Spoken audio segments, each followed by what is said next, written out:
وفي هذا اليوم إن شاء الله تعالى أختم الحديث عن الأفعال، ومحاضرتي هذا اليوم من المحاضرات المهمة للغاية، وأرجو أن تفهم على وجهها، وستكون كامل المحاضرة شرحا على سبورة إن شاء الله تعالى. لاحظوا معي الأفعال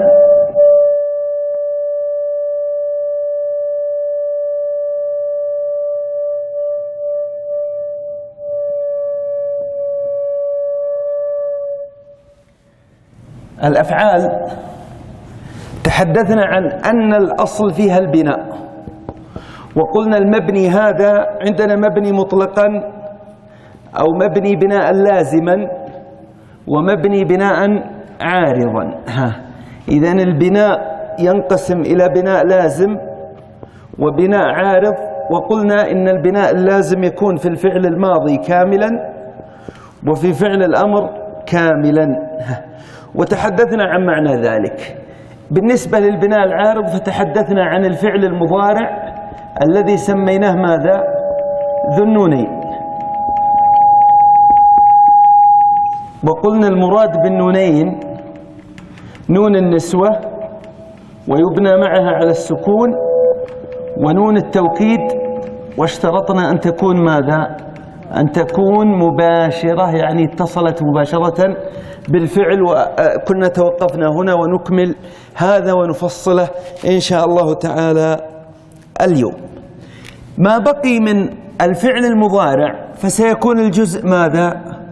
الجزء المعرب، وهو ما بقي من الفعل المضارع. لذلك لو أردنا أن نوجز الفعل المعرب سنقول هو الفعل المضارع الذي لم يعرض له البناء، يعني لم تتصل به نون النسوة ولم تتصل به نون التوكيد المباشرة، فهو معرب. لكن لماذا يتنوع الفعل المضارع؟ لا بد أن يكون لديك يعني هذه المعرفة.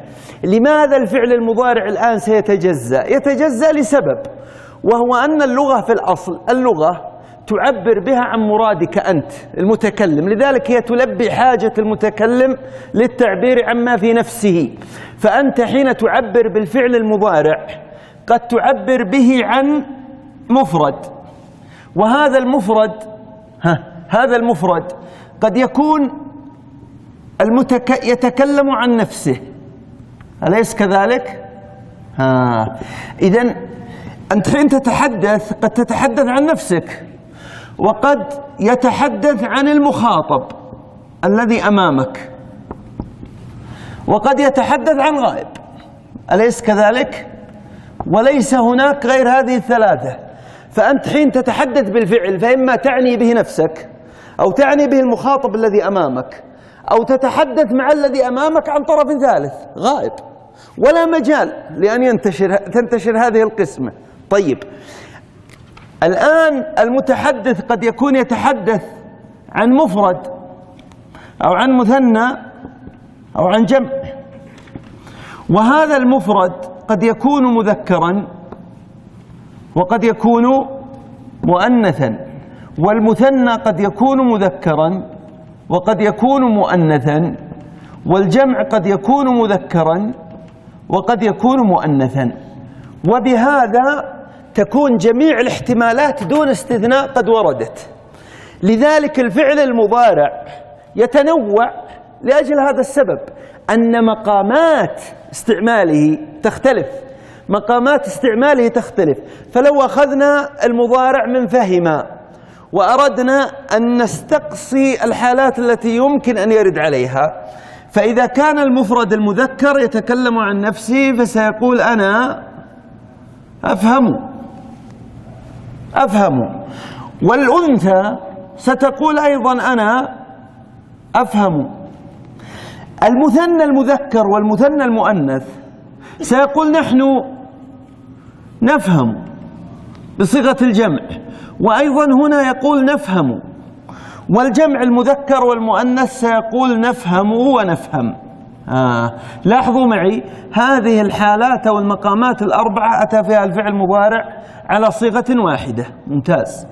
طيب، إذا كنت خاطب مفردا مذكرا فستقول أنت ممتاز. لكن إذا كنت تخاطب مفرد مؤنث ستقول أنت تفهمين. ممتاز. طيب إذا كنت تخاطب اثنين مذكرين ستقول أنتما تفهمان، وكذلك الاثنتين أنتما تفهمان. وإذا خاطبت جماعة الذكور ستقول أنتم تفهمون، وإذا خاطبت جماعة الإناث ستقول تفهمنا، أنتن تفهمنا. الآن إذا كنت تتحدث عن غائب مفرد ستقول هو يفهم.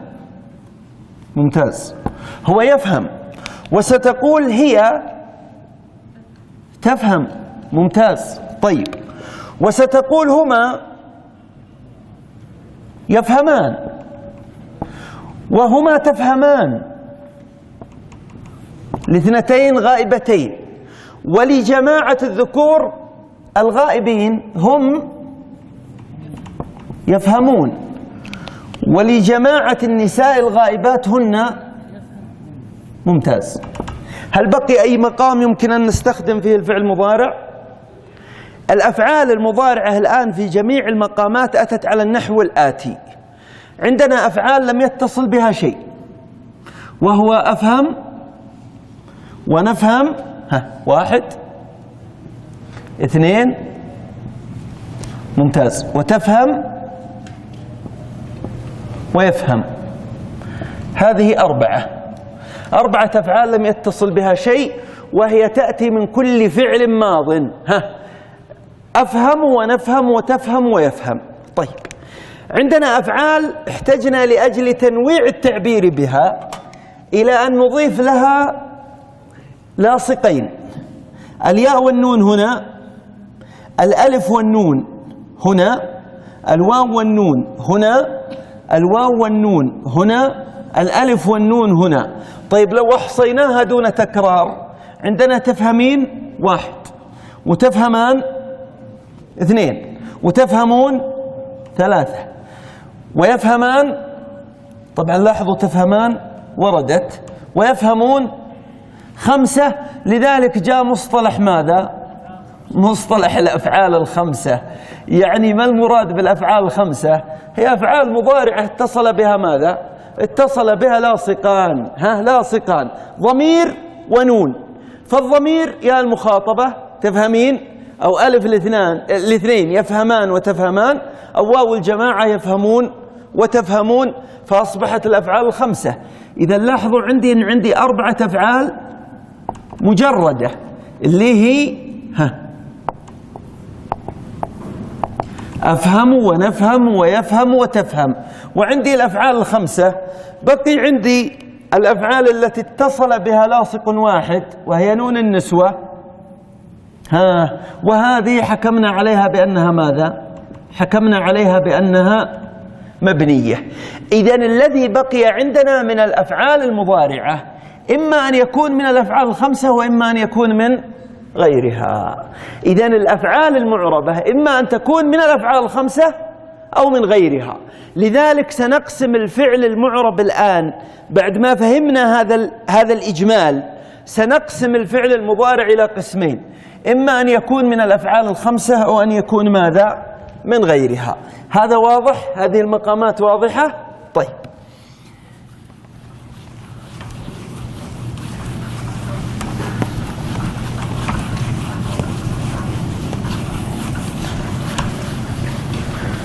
لاحظوا معي الفعل المعرب. أي فعل مضارع معرب لا بد أن يكون في ذهنك واضح: هل الفعل المضارع المعرب من الأفعال الخمسة أو من الأمثلة الخمسة أو ماذا؟ أو من غيرها. الآن بعد ما عرفنا من أين أتت، لأنها المشكلة تشرح لطالب العلم ولا يعلم من أين أتت، كيف يعني أمثلة خمسة وغيرها ما اتصل بها شيء. الذي أدى إلى هذا التنوع هو اختلاف ماذا؟ مقامات الحديث. مقامات الحديث أن هناك متكلم ومخاطب وغائب ومفرد ومثنى وجمع، وكل واحد من هذه الثلاثة مذكر أو مؤنث. الآن بعد ما فهمنا من أين جاءت سنقول الأمثلة الخمسة هي عبارة عن ماذا؟ عبارة عن ياء وتاء ومعها ألف الاثنين ونون الرفع، وضع هنا أي فعل. وعندنا ياء وتاء ومعها واو الجماعة ونون الرفع، وضع هنا أي فعل ماضي. وعندنا التاء فقط في الأخير، وياء المخاطبة والنون، وضع هنا أي فعل. طيب لماذا ياء المخاطبة ما جاء معها إلا التاء؟ لأن هذه للخطاب وهذه للخطاب. خذ أي فعل، كتب يكتبان وتكتبان ويكتبون وتكتبون وتكتبين، ما يأتي يكتبين لأن الياء للغائب، الياء الأولى للغائب والياء الثانية للمخاطبة، ولا يمكن الجمع بينهما. فهذه الأفعال الخمسة هي بهذا الشكل: من اتقى يتقيان وتتقيان ويتقون وتتقون وتتقين. وما أكثر الأفعال الخمسة في القرآن الكريم: يعلمان وتعلمان ويعلمون وتعلمون وتعلمين. هذه الأمثلة الخمسة. أما التي من غيرها فهي الأفعال التي يعبر بها عن أنا ونحن وأنت أو هو وأنت. فستقول أنا أعلم ونحن نعلم وهو يعلم وأنت تعلم. ممتاز. خلاص، هذه جميع الأفعال المضارعة، إما أن تكون من الأمثلة الخمسة أو من غيرها. من غيرها هذه قد يكون الفعل صحيح الآخر كما ترون هنا، وقد يكون معتل ماذا؟ معتل الآخر. معتل الآخر، فقد يكون أنا أسعى أو أنا أرمي أو أنا أدعو. وقد يكون نحن نسعى ونحن نرمي ونحن ندعو. وقد يكون هو يسعى وهو يرمي وهو يدعو. وقد يكون أنت تسعى وأنت ترمي وأنت تدعو. لاحظوا معي أننا نوعنا في الفعل المعتل الآخر: معتل الآخر بالألف أو معتل الآخر بالياء أو معتل الآخر بالواو. ممتاز. طيب، إذن الآن خيارات الفعل المضارع المعرب إما أن يكون من الأمثلة الخمسة أو من غيرها، والذي من غيرها إما أن يكون صحيح الآخر وإما أن يكون معتل الآخر. ممتاز. هل بقي هناك تفريعات أخرى؟ نعم، بقي تفريع واحد. ماذا لو أكدنا هذه الأفعال بالنون؟ إن أكدنا هذه الأفعال التي من غير الأفعال الخمسة، هل ستكون النون مباشرة ولا غير مباشرة؟ هنا هل ستكون مباشرة ولا غير مباشرة؟ ستأتي بالنون بعد الميم وتقول أعلمن. إذن هي ماذا؟ مباشرة. والذي تتصل به النون المباشرة اتفقنا على أنه من ماذا؟ من المبنيات. من المبنيات. إذن الذي لم نذكره فقط هو الأمثلة الخمسة، هنا غير مؤكدة، أيضا نضيف معها الأمثلة الخمسة ماذا؟ مؤكدة حين تؤكد. خلونا نضرب مثال الآن بفعل من الأفعال حتى نؤكده كما ترون. خلونا نأخذ من العلم: تصبح يعلمان وتعلمان ويعلمون وتعلمون وتعلمين. هذه الآن أفعال من الأفعال الخمسة. طيب، ماذا لو أكدت بالنون؟ هل ستكون معربة ولا مبنية؟ ستكون معربة. لماذا؟ لأن نون التوكيد ستكون غير مباشرة. نريد أن نعلمكم الآن كيف تؤكد لورودها في القرآن الكريم. كيف أؤكد مثل هذه الأفعال؟ بالنسبة للمتصل بألف الاثنين ونون الرفع، فيصبح توكيده بحذف النون ويؤتى بالنون الثقيلة. تحذف نون الرفع لعلة صوتية ويؤتى بالنون الثقيلة. لذلك عندنا الفعل يعلمان، هذا هو كما هو يعلمان، ثم سنأتي بعد ذلك بالنون ماذا؟ بالنون الثقيلة. هنا عندي نونان ونون ثلاثة، لا تتوالى الثلاث، فنحذف هذه ويصبح ماذا؟ يصبح يعلماني. وفي القرآن الكريم: ولا تتبعاني. الآن هل هذه النون مباشرة؟ هذا آخر الفعل، وهذه النون نون التوكيد. هل نون التوكيد مباشرة؟ غير مباشرة. لذلك إذا كانت نون التوكيد غير مباشرة فإن الفعل يظل ماذا؟ يظل معربا. لكن لو أنها من هذه الأفعال سأقول أعلمن، فتكون النون مباشرة ليس من المعرب وإنما من ماذا؟ من المبني. طيب إذن يعلمان يعلماني، وتعلمان تعلماني بهذا الشكل. طيب يعلمون وتعلمون، الأصل أن يقال يعلمون ثم تأتي ماذا؟ ثم تأتي النون، ثم تأتي نون التوكيد، إلا أن العربية ميالة إلى الخفة، فحذفت هذه النون التي هي الرفع لتوالي الأمثال، فأصبحت ماذا؟ يعلمون. هذه الواو أدت إلى ثقل الكلمة فحذفت، لالتقاء الساكنين حذفت هذه الواو وما قبلها مضموم، فأصبحت ماذا؟ فأصبحت يعلمون. طيب هل النون الآن مباشرة اتصلت بآخر الفعل؟ النون غير مباشرة لأنه يفصل بينها تقديرا واو ماذا؟ واو الجماعة التي استغني عنها بماذا؟ بهذه الضمة، لأن الضمة بعض الواو، لذلك لاحظوا أن الضمة رسمت على شكل ماذا؟ واو صغيرة، لذلك كان ابن جني يسمي الضمة الواو ماذا؟ الصغيرة، يقول وأما الواو الصغيرة فحكمها كذا وكذا.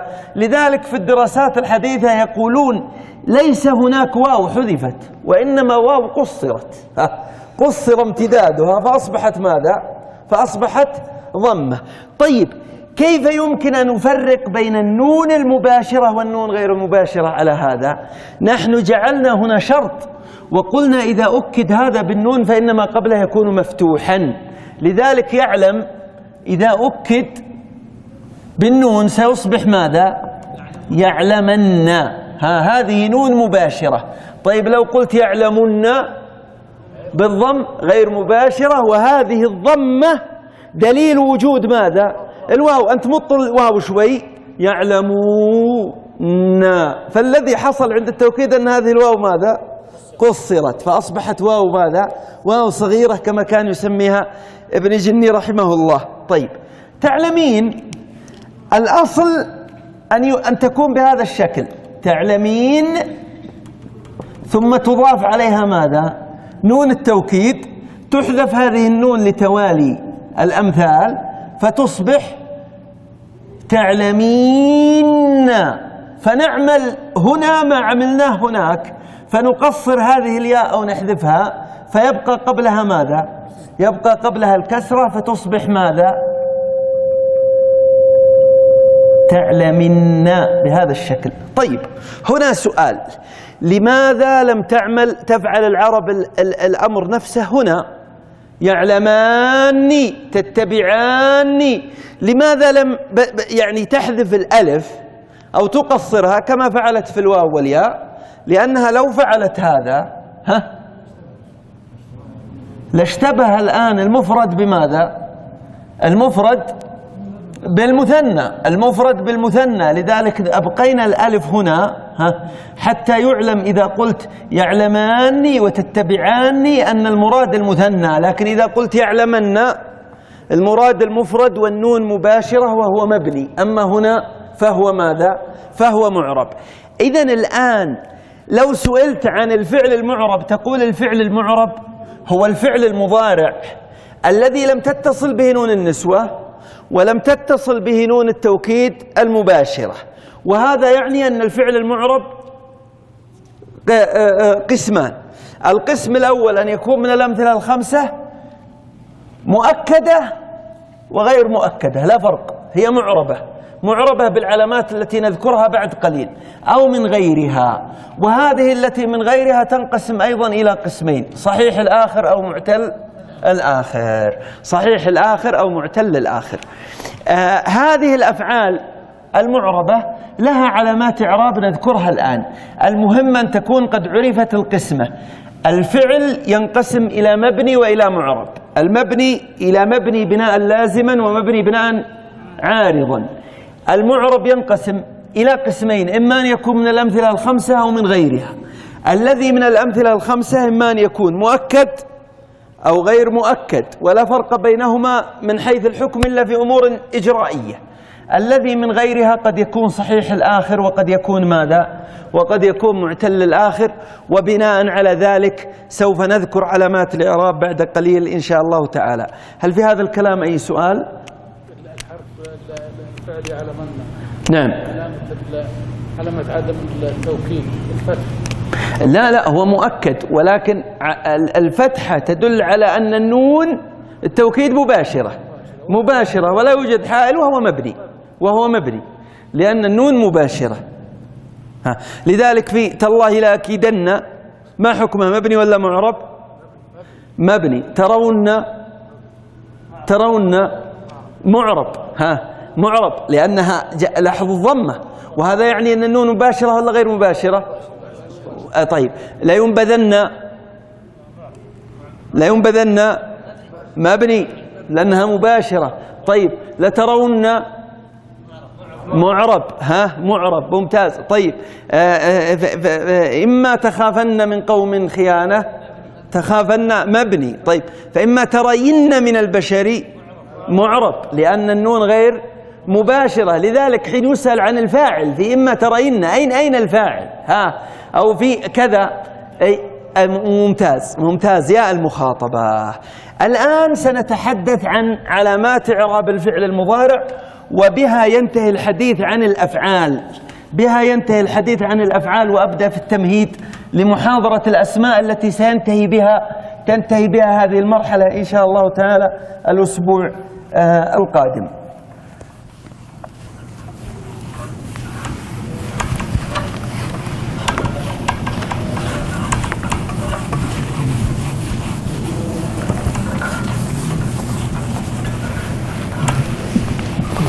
إذن عندنا يا إخوان، لاحظوا معي الفعل المعرب إما أن يكون من الأمثلة، وهذه القواعد الكلية التي قلت أريد أن تحفظ، بحيث لو طلب منك أن تشرح إعراب الفعل في أي مكان أنت هو في ذهنك مرتب في قواعد ماذا؟ كلية. الفعل المعرب إما أن يكون من الأمثلة الخمسة وإما أن يكون من غيرها. خلاص انتهى. لذلك هذه القواعد تحتاج فقط إلى تأمل، وإذا رسخت في ذهنك لن تزول بإذن الله. الذي من الأمثلة الخمسة قد يكون مؤكدا وقد يكون ممتاز غير مؤكد. الذي من غير الأمثلة الخمسة قد يكون صحيح الآخر وقد يكون معتل الآخر. ممتاز. وقد يكون معتل الآخر. طيب ما دام قلنا معرب فهذا يعني أنه يحكم عليه بأنه مرفوع، هذا معنى معرب، أو يحكم عليه بأنه منصوب، أو يحكم عليه بأنه مجزوم. لذلك هذه الألفاظ الثلاثة لا ترد مع أي فعل من الأفعال المبنية. الفعل المبني لا يحكم عليه بأحد هذه الأحكام الثلاثة، وإنما يقال هو مبني. ثم بعد أن تقول مبني واحد من أمرين، إما أنه مبني لا محل له من الإعراب، وإما مبني في محل كذا. وقد ذكرت لكم في الأفعال أنه الفعل الماضي قد يكون في محل ماذا؟ قد يكون في محل جزم مثلا. نريد الآن أن نرى علامات الرفع. الأفعال الخمسة غير المؤكدة ترفع بثبوت النون. نعم. ايش هو الفعل؟ الجر في الأسماء علامته الكسر، وهذا الكسر لا يأتي في الأفعال، وإنما يقابله الجر في الأسماء يقابله الجزم في الأفعال. الجزم اللي هو القطع، تقول وقد جزمت الأمر وحسمته أي قطعته، وعلامته السكون. لذلك الأصل في الفعل أن لا يدخله الكسر. ولذلك حين تكلمت عن نون الوقاية فقلت ضرب، حين تصلها بياء المتكلم ما تقول ضربي، وإنما تقول ضربني، فهذه النون يتابعها حتى تحمل الكسر، حتى لا يكسر ماذا؟ حتى لا يكسر الفعل. لذلك الفعل لا يكسر إلا لالتقاء ماذا؟ إلا لالتقاء الساكنين، أما فيما عدا ذلك فإنه لا يكسر. ومن التقاء الساكنين أنه يكسر في قوافي الشعر، يكسر في قوافي الشعر إذا كان ساكنا مع سكون الوقف مع سكونه فيكسر. إذن يرفع بثبوت النون فتقول يؤمنون، وينصب بحذف النون فتقول لم يؤمنوا، حذف النون، ويجزم بحذف النون. خلاص، هذه المعلومة تقودك إلى ماذا؟ تقودك إلى أنك حين تقرأ الذين يؤمنون تعرف مباشرة أنه ماذا؟ خلاص قطعا مرفوع. طيب، إن لم تفعلوا ولن تفعلوا تعرف مباشرة ما دام حذفت النون أنه إما منصوب وإما مجزوم، ثم تنظر إلى ما قبله فتجد هنا الجازم فتقول هو مجزوم، وتجد هنا الناصب فتقول هو ماذا؟ هو منصوب. إذن خلاص انتهينا. لذلك لاحظوا معي هذه غير المؤكد هذا بثبوت النون وحذف النون، كم فعلا في القرآن الكريم يمكن أن يعرب بهذا الشكل. ألف لام ميم ذلك الكتاب لا ريب فيه هدى للمتقين الذين يؤمنون بالغيب ويقيمون الصلاة ومما رزقناهم ينفقون الذين يؤمنون بما أنزل إليك وما أنزل من قبلك وبالآخرة هم يوقنون ثم لك أن ترى يشعرون وإلى آخره. هذه تعرب بهذا الشكل، فالمسألة فقط تحتاج إلى تأمل. طيب، المؤكد نقول لا فرق، هو مرفوع بثبوت النون. تقول لي كيف؟ تقول لي بثبوت النون وقبل شوي تقول حذفنا النون. لاحظوا معي، وينصب بحذف النون ويجزم بحذف النون. لاحظوا معي،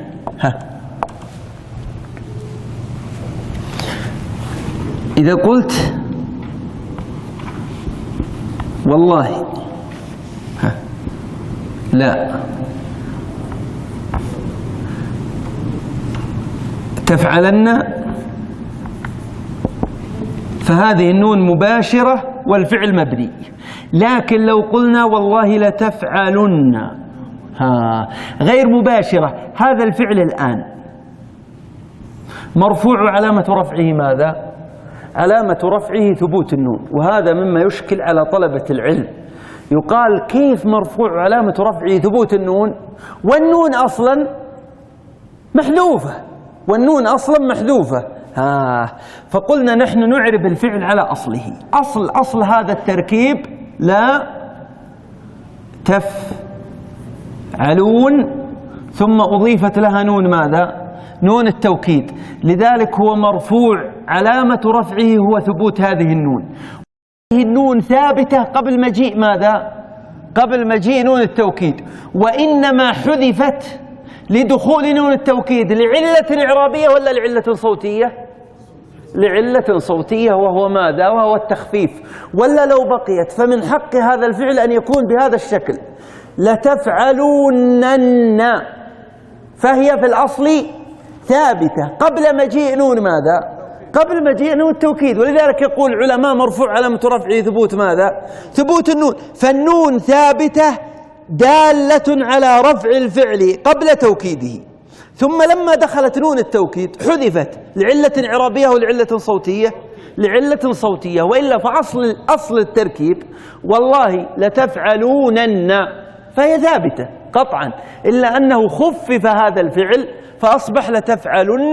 لذلك لا تناقض بين العلماء أبدا في هذه المسألة، لأن النون ثابتة باستحقاق الفعل للرفع، ثم حذفت بعد أن ثبتت لأجل النون الطارئة وهي نون ماذا؟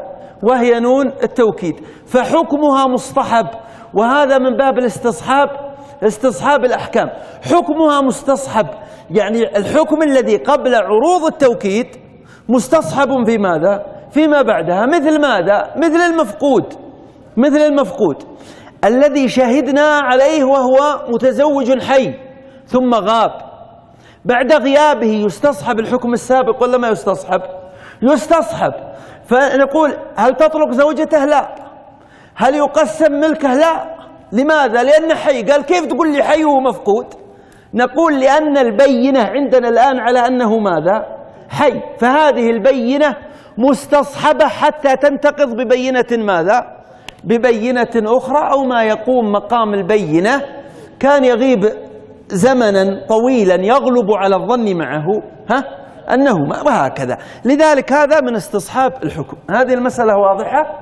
أيوة. لذلك أكد أو لم يؤكد الذي من الأفعال الخمسة فعلامة رفعه هي ثبوت النون، وعلامة نصبه وجزمه حذف النون. طيب، بسألكم الآن سؤال وأريد الإعراب أساس نعرف الكلام الذي قلناه هذا له ثمرة ولا ما له ثمرة. ولا تحسبن الله غافلا، إيش إعرابه؟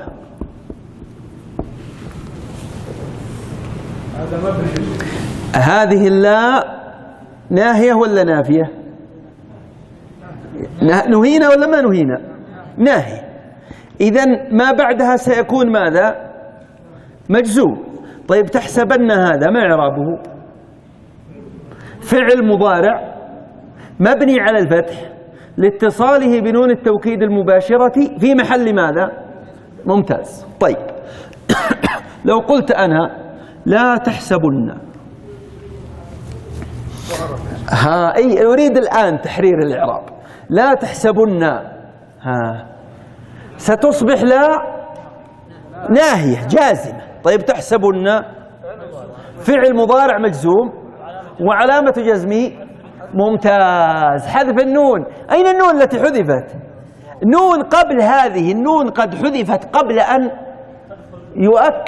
أن يؤكد فقد استحق حذف النون بالجزم، ثم أتت هذه النون بعد ذلك لأجل ماذا؟ لأجل التوكيد. إذا لو أردنا أن نتخيل أصل هذا الفعل قبل توكيده، أصلها أصلها ماذا؟ لا أصلها لا تحسبوا. أصلها لا تحسبوا، خلاص لا تحسبوا. فهو فعل مضارع مجزوم علامة جزمه حذف النون، ثم بعد ذلك ماذا؟ أتت نون التوكيد فأصبحت لا تحسبون، ثم قصرت الواو أو حذفت فأصبحت ماذا؟ لا تحسبن. لذلك لو سئلت الآن أين الفاعل؟ أين الفاعل في لا تحسبن؟ تقول الفاعل واو الجماعة. يقول لك وين واو الجماعة؟ تقول واو الجماعة التي حذفت لعلة صوتية ولا لعلة إعرابية؟ حذفت لعلة صوتية، وإلا فالأصل أن تكون ماذا؟ أن تكون موجودة، لأن خفة اللغة خفتها على اللسان مقصد من مقاصد العرب في لغتها هذه. لذلك يحدث القلب ويحدث الحذف ويحدث كذا التقديم والتأخير من أجل الوصول إلى ماذا؟ إلى هذه الخفة على اللسان. ممتاز. خلاص انتهينا من الفعل المضارع الذي هو من الأفعال الخمسة، وعرفنا كيف جاءت خمسة ولماذا تنوع الفعل المضارع. طيب ناتي إذا كان من غيرها صحيح الآخر ما عندنا مشكلة، يرفع علامة رفعه الضمة الظاهرة وينصب علامة نصبه الفتحة الظاهرة ويجزم علامة جزمه ماذا؟ السكون. فهذا الذي مجزوم علامة جزمه السكون إذا التقى به ساكن بعده ماذا؟ كسر. لذلك حين تجد الكسرة فليست علامة إعراب، وإنما الكسرة جاءت أيضا لعلة ماذا؟ صوتية. ممتاز. معتل الآخر هذا سنقسمه إلى قسمين، إما أن يكون معتل الآخر بالألف أو بغيرها. بغيرها هذه تشمل الواو والياء. ممتاز. إذا كان معتل الآخر بالألف مثل يسعى فإنه مرفوع علامة رفعه الضمة ماذا؟ المقدرة، ومنصوب علامة نصبه الفتحة ماذا؟ المقدرة. لماذا؟ خلونا نأخذ الفعل يسعى. حاول أن يعني تظهر الضمة هنا. يسعى وانت حذفت الألف، حذفت الألف وأتيت بواو، لا أريد أن تبقي الألف وتأتي عليها بضم. لا يأتي. لذلك يقولون بالضمة المقدرة منع من ظهورها ماذا؟ التعذر، يعني تعذر إخراجها، تعذر إخراجها. لذلك لا يجوز الخلط بين التعذر والثقل. التعذر يعني لا يمكن أن تخرجها، لا الضمة ولا الفتحة. لذلك الألف ساكنة مطلقا لا تتحرك ولا يمكن أن يدغم ألف في ألف. ومن طرائف العلماء أنهم يقولون، أحد العلماء القدامى وأظنه إذا ما خانتني الذاكرة ثعلب كان يقول ولا يمكن إدغام ألف في ألف. قال واحد من الطلاب لا أنا أستطيع، قال تتفضل، قال يسعى قال لو مددتها إلى الصبح فهي واحدة، يعني إلى الصبح مددتها إلى الصبح فهي واحدة، هي ألف واحدة. لذلك يمنع من ظهورها التعذر. طيب إذا نصب لن يسعى منصوب وعلامة نصبه الفتحة المقدرة منع من ظهورها التعذر. لكن الجزم، لاحظوا الجزم هنا السكون في يذهب صحيح الآخر، أليس كذلك؟ إذا أتيت بلم فقد قطعت آخرة. إيش هو آخرة؟ الضمة، لا قطعت الضمة التي هي يذهب، فبقي لم يذهب. لذلك الجزم قطع. لاحظوا معي هنا قطعت النون ولا ما قطعتها؟ هنا قطعت النون، هنا قطعت السكون يعني قطع الحركة، السكون يعني قطع الحركة. هنا حذف حرف ماذا؟ حذف حرف العلة، وهذا هو معنى الجزم، حذف حرف العلة. لذلك يسعى هذا لو جزمته سأقول لم يسعى بهذا الشكل وتحذف، لذلك قطع آخرة بهذا الشكل. طيب خلونا نشوف معتل الآخر بغيرها وهي بالياء أو الواو. لو أخذنا يرمي ويسمو، لو أردنا إظهار الضمة على يرمي سأقول ماذا؟ يرمي، لا انطق الياء، يرمي. وفي يسمو ظهرت ولا ما ظهرت؟ ظهرت، إلا أن في ظهورها ماذا؟ ثقل. لذلك يقولون مرفوع علامة رفعه الضمة ماذا؟ المقدرة. ما الذي منع من ظهورها؟ بس الثقل مع الواو والياء، لأنه يمكن أن تظهر إلا أن في ظهورها ماذا؟ ثقل. لذلك قدرت لأجل الخفة. طيب لو نصبت فقلت لن يرمي ولن يسمو، هل في ثقل كما في يرمي ويسمو؟ الفتحة خفيفة، لذلك قالوا خلاص ينصب بالفتحة ماذا؟ ينصب بالفتحة الظاهرة. وأما الجزم فإنه يجزم بماذا؟ يجزم بحذف حرف العلة. لاحظوا معي الجزم حذف النون في الأفعال الخمسة مؤكدة وغير مؤكدة، السكون الذي هو حذف الحركة، وهنا حذف حرف العلة. لذلك علامة الجزم حذف مطلقا، علامة الجزم حذف مطلقا، إما حذف النون وإما حذف الحركة وإما حذف حرف العلة. هذه علامة الجزم. علامة النصب حذف النون في الأمثلة الخمسة، الفتحة الظاهرة وتقدر فقط في معتل الآخر بالألف. عندنا الرفع ثبوت النون، الضمة الظاهرة في صحيح الآخر، والمقدرة للتعذر في معتل الآخر بالألف، والمقدرة للثقل في معتل الآخر بالواو والياء. وبهذا نكون قد أنهينا الحديث عن الأفعال. ما المراد منك الآن؟ يعني ما المطلوب منك الآن في هذه الورقات العشر؟ هو أن تجيب عن الأسئلة المدونة على ظهر الورقة عن كل فعل. لذلك حين تصل في بداية الفاتحة في تفكيك الآيات الذين يؤمنون، تقول يؤمنون هذا فعل، وهو فعل تام، وهو فعل لازم لأنه يتعدى بحرف الجر، فعل لازم، وهذا الفعل من الأفعال الخمسة وهو معرب، يرفع بثبوت النون، وهو في هذه الحالة مرفوع بهذا الشكل. يعني هذه المعلومات هي التي ستعود إليها في أثناء عملية الإعراب وتحليل التراكيب فيما بعد إن شاء الله تعالى. قبل أن أبدأ في الحديث عن الأسماء وهو المبحث الأخير من هذه المرحلة، طبعا ستأتيكم مذكرة الأسماء بإذن الله الأسبوع القادم، وسنضع لها تمهيدا في هذا اليوم إن شاء الله تعالى. ولكن قبل ذلك أترك المجال للأسئلة والاستفسارات.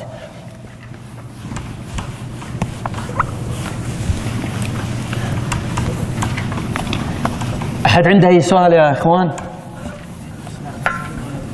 في سؤال يعني في بعض الأحيان يكون في لبس.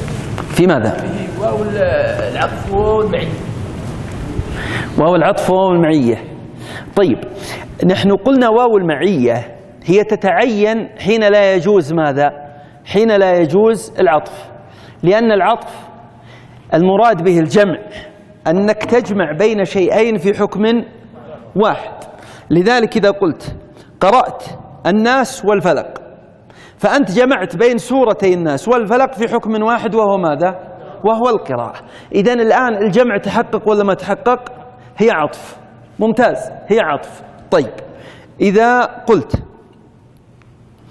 أكلت تفاحا وماء،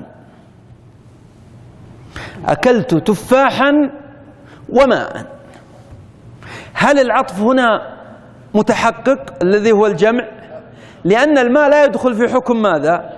لا يدخل في حكم الأكل. لذلك يقولون الواو هنا واو ماذا؟ المعية، أن تقصد أنك أكلت تفاح ومع عملية الأكل في معيتها شربت ماذا؟ ماء. ويمثلون لها، يقول إذا قلت سرت، علماء مصر يقولون سرت والنيل، وغيرهم يقول سرت والجدار. إذا قلت سرت والجدار، فهل الجدار صار معك؟ ولا تقصد أنك سرت في معيته يعني بجواره؟ حين يقول سرت والنيل. لذلك اللبس لا يحصل، وهم يستشهدون على ذلك بآية من كتاب الله تعالى ذكرتها لكم: أجمعوا أمركم، يعني بمعنى مع. لذلك واو المعية تأتي بمعنى مع. ويستشهدون عليها بكثير من شواهد العرب، مثل علفتها أكرمكم الله، علفت يتحدث عن راحلته يقول علفتها تبنا وماء باردا. هذاك يقول وزججنا الحواجب والعيون، لأن زججنا بمعنى دققنا، فالتدقيق يأتي في الحاجب ولكن لا يأتي في العين، ولا يأتي في العين. فقالوا إن المراد زينا الحواجب مع العيون، أو وزججنا الحواجب وكحلنا العيون، يعني وجهوها على أوجه مختلفة. نعم، أيوه، نعيد إعرابها. بالنسبة لي لا تحسبن، فالنون هنا مباشرة، ومعنى ذلك أن الفعل مبني. لذلك سنقول فعل مضارع مبني على الفتح لاتصاله بنون التوكيد المباشرة في محل جزم. إذا مبني في محل جزم. لكن لا تحسبن،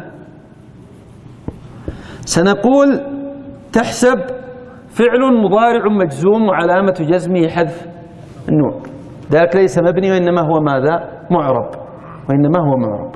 طيب، بقي عندي سؤال أنا الآن. لو أردنا أن نتحدث عن الأفعال من حيث العمل، فالأفعال كلها قطعا ماذا؟ كلها عاملة. الأفعال كلها عاملة، لكن هل تتنوع من حيث العمل؟ نعم، تتنوع من حيث العمل، لأنها إما تامة وإما ناقصة، كلها عاملة. لكن منها أفعال ترفع فاعلا، ربما ترفع فاعلا وتنصب مفعولا، يمكن ترفع فاعلا وتنصب مفعولين، ترفع فاعلا وتنصب 3 مفاعيل. هذا الكلام قلناه ضمنا، بس أريد أن يستحضر. والأمر الثاني، عندنا الأفعال الناقصة، وهي التي ماذا؟ ترفع، لا ما هو فاعل، ترفع اسما لها وتنصب ماذا؟ وتنصب خبرا وهي كان وأخواتها وكاد وأخواتها التي أفعال الرجاء والشروع والمقاربة. بهذا نكون قد أنهينا الأفعال.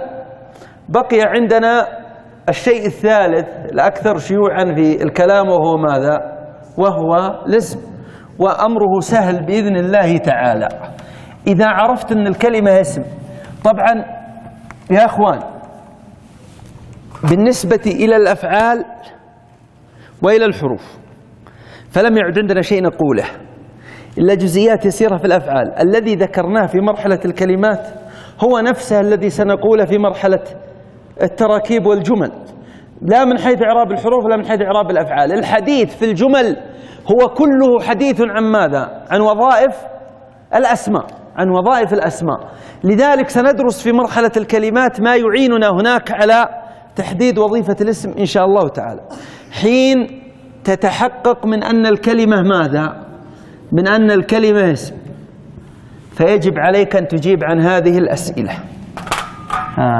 الكلمة الآن أنت متيقن أنها اسم بالعلامات التي عرفناها. السؤال الأول، ما نوعه من حيث الإعراب والبناء؟ ممتاز. طيب نأتي على المعرب. إذا كان معرب سنفرع عنه ماذا؟ أسئلة. هذا الإعراب بالحركات أم بالحروف؟ إذا كان معرب، إذا كان معربا فإعرابه هذا هل هو بالحركات أو بالحروف؟ علامة إعرابه هل هي حركات أو حروف؟ ثم إذا كان علامة إعرابه الحركات هل هو مصروف أو ممنوع من ماذا؟ أو ممنوع من الصرف؟ وهذه أسئلة مهمة جدا. هذا السؤال الأول، وهو سؤال يتفرع كما ترون. الأول نوعه من حيث الإعراب والبناء. الأمر الثاني إذا كان معرب هل علامة إعرابه حركة أم حرف؟ طيب إذا كان علامة إعرابه حركة هل هو مصروف أو ممنوع من ماذا؟ من الصرف. هذا السؤال الأول الذي يجب أن تعرفه والذي سنبدأ الإجابة عنه إن شاء الله تعالى. السؤال الثاني، ما نوعه من حيث التعريف والتنكير؟ هل هو نكرة أو معرفة؟ وهذا سؤال مهم وله فوائد في الحديث عن الجمل إن شاء الله تعالى. هذا السؤال الثاني. السؤال الثالث ما نوعه من حيث العمل؟ هل له عمل هذا الاسم أم أنه يأتي معمول فقط؟ وهذه مسألة مهمة جدا، هذه مسألة مهمة جدا. الإجابة عن هذه الأسئلة الثلاثة هو كل ما تحتاجه عن الاسم إن شاء الله تعالى عند دراسته في مرحلة ماذا؟ في مرحلة التركيب. لاحظوا معي أن المرحلة القادمة يا إخوان، المرحلة القادمة هي عبارة عن دراسة جميع الأبواب النحوية التي تدرسونها: باب المبتدأ، باب الخبر، باب الفاعل، باب نائب الفاعل، باب الاشتغال، باب التنازع، المفعول به، المفعول المطلق، المفعول لأجله إلى آخره. هذه باختصار هي ماذا؟ هي وظائف الأسماء. وظيفته فاعل، وظيفته مفعول لأجله، وظيفته. لذلك حديثنا القادم إذا أتينا للفعل فما وظيفته؟ وظيفته فعل يعبر عن الحدث. لذلك حديثنا القادم إن شاء الله تعالى سيكون الحديث عن وظائف ماذا؟ عن وظائف الأسماء. طيب، ما علاقة الإجابة عن هذه الأسئلة بتحديد الوظيفة؟ علاقتها متينة وركينة بين الإجابة ومعرفة إجابة هذه الأسئلة وتحديد وظيفة الاسم كما سترون إن شاء الله تعالى.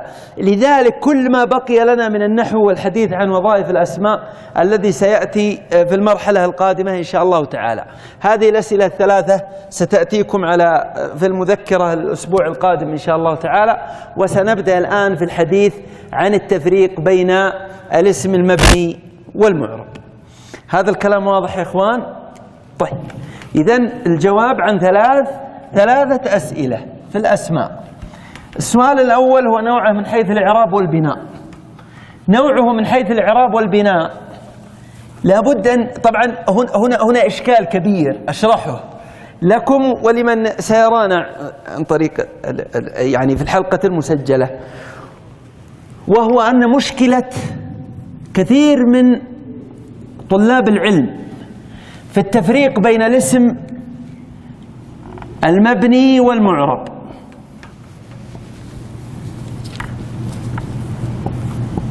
أن الذي يدرس، ومعنا كثير من الشباب الذين درسوا في كلية شريعة وكلية عربية، الذي يدرس هنا أن العلماء يسردون لهم سبب بناء ماذا؟ سبب بناء الاسم، ثم يتركون لطالب العلم تنزيل هذا السبب على ماذا؟ على الاسم. والطالب قدرته أقل من ذلك، لذلك يستمر في الدراسة وهو لم يعرف الفرق بين المعرب والمبني. لذلك يأتي في الفرق بين المعرب والمبني عند ابن هشام وغيره من العلماء يقول: ويبنى الاسم إذا أشبه الحرف. إذن هل هذا هو المبني ولا علة البناء؟ علة البناء. علة بناء الاسم هو شبه ماذا؟ ثم يقول: وهذا الشبه من عدة وجوه، إما الشبه اللفظي أو الشبه الاستعمالي. إذن هو يعدد لك أنواع الشبه ويترك لطالب العلم مسألة ماذا؟ مسألة تنزيلها على الأسماء المبنية، أنه بني لأنه يشبه الحرف شبها لفظيا، بني لأنه يشبه الحرف شبها معنويا، بني لأنه يشبه الحرف شبها استعماليا. هذه علة البناء وليست المبنيات. لذلك في العادة يتجاوز طالب العلم هذا المبحث وهو لم يعرف الفرق بين المبني والمعرب.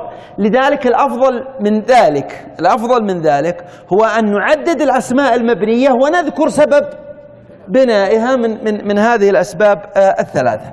لذلك الآن قام الفكر الإسلامي على حصر القليل. القليل هو المبني، لأن الأصل في الأسماء أن تكون ماذا؟ معربة. هذا هو الأصل. لذلك سنتحدث عن ماذا؟ سنتحدث عن المبني في الأسماء، وسنقسم هذا المبني إلى قسمين: المبني بناء ماذا؟ بناء لازما. المبني بناء لازما. ثم يأتي بعد ذلك المبني بناء ماذا؟ عارضا، يعرض له البناء عروضا. طبعا هذا المبني بناء لازما حين يحفظ إن شاء الله تعالى لن يكون هناك أي إشكال. طبعا أكبر باب من أبواب الأسماء المبنية بناء لازما، وهو من أهم الأبواب على الإطلاق، باب ماذا؟ الضمائر. وقد بني لماذا؟ بني لأنه يشبه الحرف شبها لفظيا. شبها لفظيا. لذلك الضمائر هي الباب الأول من أبواب المبنيات، وهي ثابتة على حال واحدة لا تتغير، ولا بد أن تعرف معرفة تامة، وهو الباب الأول الذي سأشرحه بعد قليل إن شاء الله تعالى، وربما يعني نكتفي به في محاضرة اليوم إن شاء الله. إذن عرفتم هذا التقسيم. الأسماء تنقسم إلى مبنية ومعربة. الإعراب هو الأصل لن نناقشه. البناء إما أن يكون بناء لازما أو بناء عارضا. أو الباب الأول من أبواب الأسماء المبنية بناء لازما هو ماذا؟ هو الضمائر. وهذه الضمائر من أخطر أبواب العلم، وهي من المؤثرات القطعية في المعاني. لذلك من أسباب الاختلاف بين المفسرين في تفسير كتاب الله تعالى ماذا؟ الضمائر، يعني تفسير الضمير، لأن الضمير يحتاج إلى ماذا؟ يحتاج إلى مفسر. مفسر له سابق عليه يعود عليه. وهنا يعني ورد عن علماء السلف عجائب الحقيقة في قدرتهم على استعمال الضمائر، فيقولون إن أحد علماء أهل السنة يعني دخل في إحدى قرى الشيعة فسألوه من علماء السلف، قالوا: من الأحق بخلافة الرسول صلى الله عليه وسلم، أبو بكر ولا علي؟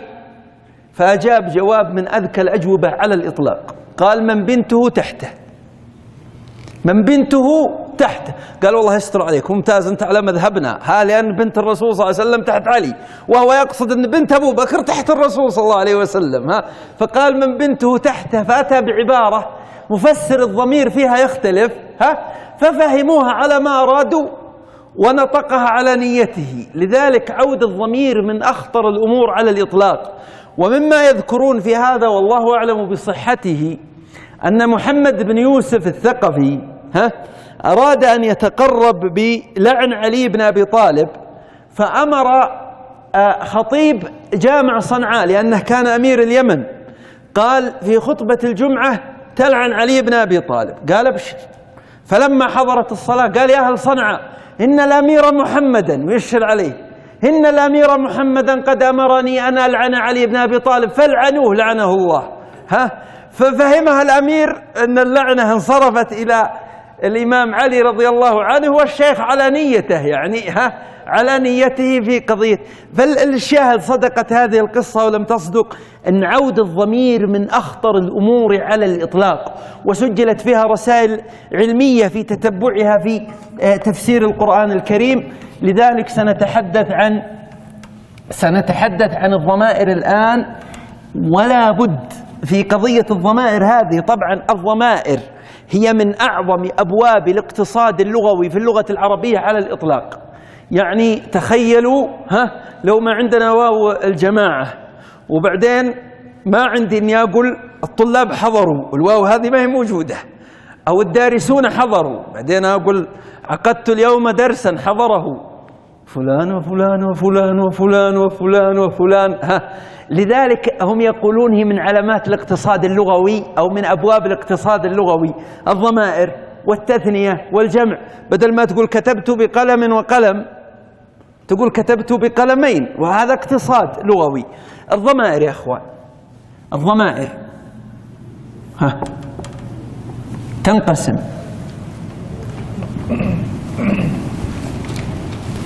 إلى ضمائر مستترة، وهذه تأتي إن شاء الله تعالى، وإلى ضمائر بارزة أمامك، بارزة. والضمائر البارزة تنقسم إلى قسمين: ضمائر بارزة متصلة، وضمائر بارزة منفصلة. هذه المخططات الذهنية يا إخوان هي سبيلك إلى إتقان العلم، إلى إتقان العلم. إذن الضمائر تنقسم إلى مستترة وإلى بارزة، البارزة إلى متصلة ومنفصلة. هذه المتصلة قسمها الخليل رحمه الله قسمة عجيبة، قال هذه الضمائر المتصلة إما أن تكون متصلة في محل رفع، فهذا يعينك فيما بعد على الإعراب، لأن هذه الضمائر التي تأتي هنا تعلم فيما بعد حين نحدد الوظائف أنه يستحيل أن تكون في غير وظائف المرفوعات، لا تكون إلا في وظائف المرفوعات. لذلك حدد قال ضمائر متصلة لا تكون إلا في محل رفع. وذكر هنا الضمائر الآتية، قال تاء الفاعل، وتاء الفاعل هي التاء المتحركة تدل على الفاعل، فتحركت بالضم فقل ذهبت، تقصد نفسك، ذهبتي للأنثى. وعندنا ألف الاثنين، وعندنا واو الجماعة، وعندنا نون النسوة، وعندنا ياء ماذا؟ ياء المخاطبة. طيب لماذا جعلت من الأسماء؟ لأن لها مسمى. فأنت إذا قلت ذهبت فالتاء هذه ما وظيفتها؟ التعبير عنك، التعبير عنك، إذا لها مسمى. طيب لماذا بنيت؟ لأنها تشبه ماذا؟ تشبه الحرف في مجيئها على صوت واحد، في مجيئها على صوت واحد، فهو اسم مبني كما ترون هنا. خلاص انتهى. لذلك لاحظوا معي أنك حين تعرف أنها في محل رفع سنقول لك إن شاء الله تعالى عند التركيب أن هذه الضمائر ليس لها إلا واحد من إعرابين لا ثالث لهم، إما أن تكون في محل رفع فاعل أو نائب فاعل، وإما أن تكون في محل رفع اسم كان أو كاد أو إحدى أخواتها فقط، لأنها ضمائر ماذا؟ ضمائر رفع. عندنا النوع الثاني، لاحظوا معي، ضمائر متصلة تأتي للنصب وماذا؟ والجر. ضمائر تأتي للنصب والجر، هذه لا بد أن تحفظ. طيب الضمائر التي للنصب والجر قال لك يا المتكلم وكاف المخاطب وفروعها. ايش معنى وفروعها؟ طيب ننتظر يرفع الأذان.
إذن يا إخوان الضمائر المتصلة إما أن تكون ضمائر رفع فقط أو ضمائر تحتمل ماذا؟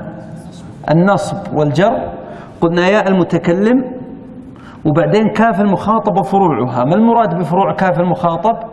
كاف المخاطبة، المخاطبين، المخاطبتين، المخاطبين والمخاطبات. لذلك إذا قلت لك فتفريع لك، لك، لك، لكما، لكم، لكن. وعندنا هاء الغائب وماذا؟ وفروعها. خلاص ما يحتاج نعددها. إذا قلت له ستصبح الفروع ماذا؟ لها، لهما، لهم، لهن. عندنا الجزء الثالث والأخير ضمير واحد يحتمل الرفع والنصب والجر، وهو ناء الدالة على المتكلمين، ناء المتكلمين. طيب لاحظوا هذه القسمة العجيبة من العلماء رحمهم الله. لماذا قسموها بهذا الشكل؟ لأن لاحظوا معي أن قلنا الضمير متصل ولا لا؟ متصل. هذا يعني أنه سيتصل بكلمة سابقة، إذن هو سيتصل بكلمة. لاحظوا معي كلمة، هذه الكلمة إما أن تكون فعل، وإما أن تكون اسم، وإما أن تكون حرف، ثم سيتصل بها هنا ماذا؟ سيتصل بها الضمير. هذه قسمة عقلية. هذا الفعل إما أن يكون تام وإما أن يكون ناقص، مبني للفاعل أو مبني للمفعول. وعندنا هنا الاسم وعندنا الحرف، قد يكون حرف جر لأنه حرف عامل، قد يكون حرف جر، وقد يكون حرف ماذا؟ ناسخ من إن وأخواتها. الجزء الأول اللي هو ألف الاثنين وتاء الفاعل واو الجماعة النون الياء لا يمكن أن تتصل إلا بماذا؟ إلا بالفعل. لذلك تقول ذهبت وكنت وما زلت وعلمت وفهمت. لذلك حكم عليها العلماء بأنها لا تأتي إلا في محل، لأنها لا يتصل بها أساسا إلا ماذا؟ إلا فعل. وبناء على نوع هذا الفعل سيتحدد إعرابها. بالنسبة لهذه الضمائر الثلاثة وجدوا أنها تتصل بماذا؟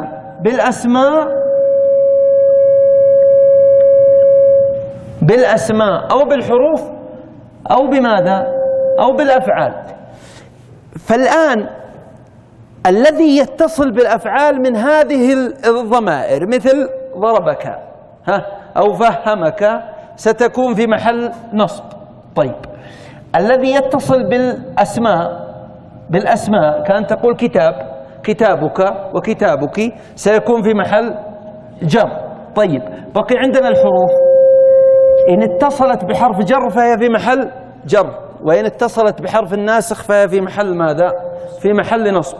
فهذه الضمائر الثلاثة إن اتصلت بفعل فهي في محل نصب، وإن اتصلت بحرف الناسخ فهي في محل نصب، إن اتصلت باسم فهي في محل جر، وإن اتصلت بحرف جر فهي في محل ماذا؟ في محل جر. ثم عندنا الضمير الثالث الذي هو الناء، يتصل بالفعل للتعبير عن الفاعل، ويتصل بالفعل للتعبير عن المفعول، ويتصل بالاسم، ويتصل بالحرف. لذلك كانت مواقعه رفع ونصب وجر يحتملها. كيف أحدد الموقع من الثلاثة؟ حسب ما اتصل به. إذا قال ربنا اغفر لنا، ما الذي اتصل به؟ اللام حرف جر، إذن الناء هنا ضمير ماذا؟ ضمير جر. طيب، ربنا اتصل بها اسم، إذن هي ضمير ماذا؟ جر. طيب، إننا اتصلت بها إن، إذن هي ماذا؟ ضمير نصب. لا تؤاخذنا، لاحظ هل تعبر عن الفاعل ولا المفعول؟ في تؤاخذنا عن المفعول، لا تؤاخذ أنت، فالفاعل هو أنت والمفعولنا، إذن هي في محل ماذا؟ في محل نصب، إذن هي في محل نصب. طيب، نبغى نمثل لها في ضمير رفع. إذا قلت أكرمنا، الناء تعبر عن الفاعل ولا عن المفعول؟ عن الفاعل، إذن هي في محل رفع. فلاحظوا معي أنها تحتمل المحال الثلاثة، والذي يحدد المحل هو نوع الكلمة التي اتصلت بها بالإضافة إلى المعنى. أكتفي بهذا القدر، والأسبوع القادم نبدأ من هنا إن شاء الله تعالى في إكمال ذكر الأسماء المبنية. وصلى الله وسلم وبارك على سيدنا ونبينا محمد.